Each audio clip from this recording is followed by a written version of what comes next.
Paper leak माफियाओं को jail भेजने का ये सफाई अभियान अनवरत रूप से जारी और रहेगा। हमारे एक विपक्षी सदस्य को प्रदेश के युवाओं की बड़ी चिंता है।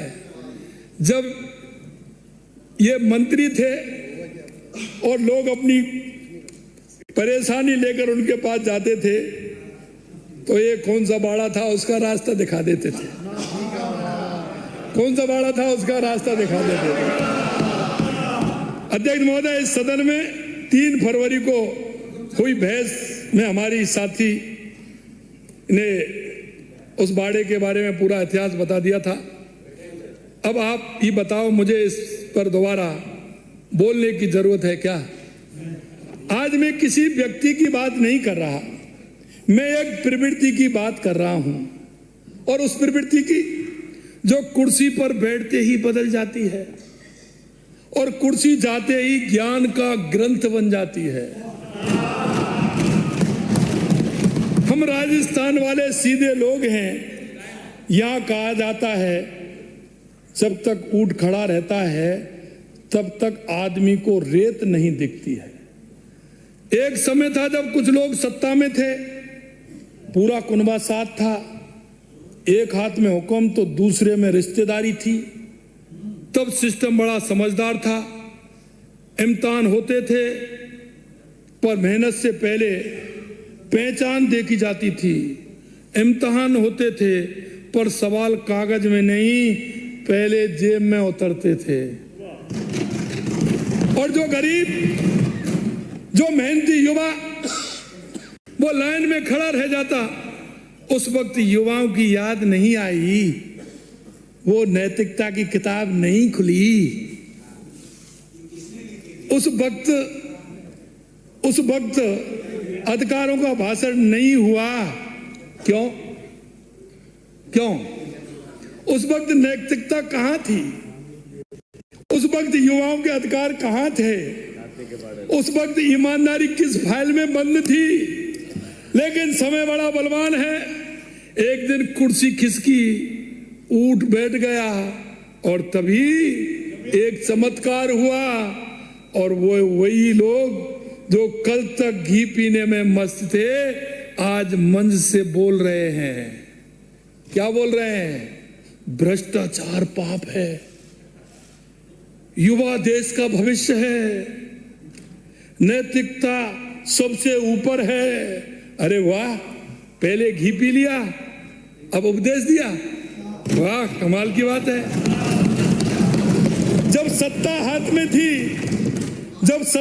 में थी तब मुंह में माखन था, अब बाहर आए हैं तो ज्ञान की मटकी फोड़ दी। मैं पूछना चाहता हूं, जब कुर्सी थी तब जुबान कहां थी? और जब फैसले का करने का वक्त था तब विवेक छुट्टी पर क्यों था? जब विवेक छुट्टी पर था। और सबसे मजेदार बात यह है, अब हर मंच से ईमानदारी का पाठ पढ़ाया जा रहा है। अरे भाई, ईमानदारी कोई रिटायरमेंट के बाद की योजना नहीं होती। रिटायरमेंट के बाद की योजना होती है क्या अध्यक्ष जी? ईमानदारी कोई रिटायरमेंट के बाद की योजना नहीं होती। ईमानदारी तो वो चीज है जो कुर्सी पर बैठकर दिखाई जाती है, ना कुर्सी से उतरकर सुनाई जाती है। साहब, युवाओं को भाषण नहीं चाहिए, युवाओं को बराबरी का मौका चाहिए, उन्हें नैतिकता की कहानी चाहिए, उन्हें निष्पक्ष परीक्षा चाहिए। माननीय अध्यक्ष जी, जरूरत तो प्रदेश के युवाओं में विश्वास बहाली की थी, जो हमने करके दिखाया। आज प्रदेश के युवाओं के लिए अवसरों का अंबार लगा हुआ है। अब तक 1 लाख से अधिक पदों पर नियुक्तियां दी जा चुकी हैं और 1,53,000 से अधिक पदों पर भर्ती प्रक्रियाधीन चल रही है। और हाल ही में हमने युवा दिवस पर 1 लाख सरकारी पदों पर भर्तियों का कैलेंडर भी हमने जारी किया। साथ ही पिछले 2 साल में निजी क्षेत्र में भी युवाओं के लिए 2 लाख से अधिक रोजगार के अवसर सृजित हुए हैं। हमने उम्मीदों को फिर से पंख दिए हैं। आज मेहनती युवाओं का सपना साकार हो रहा है।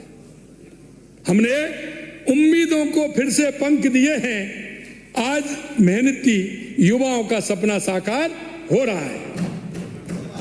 नेता प्रतिपक्ष जी, आप अपने साथियों से कह दीजिए कि अपने जो भी युवा साथी हैं, मिलने वाले हैं, आपके विधान, क्योंकि आपका तो पूरा है, तो उनसे कहिए कि वो मन लगा के पढ़ें, परीक्षा ईमानदारी से होगी।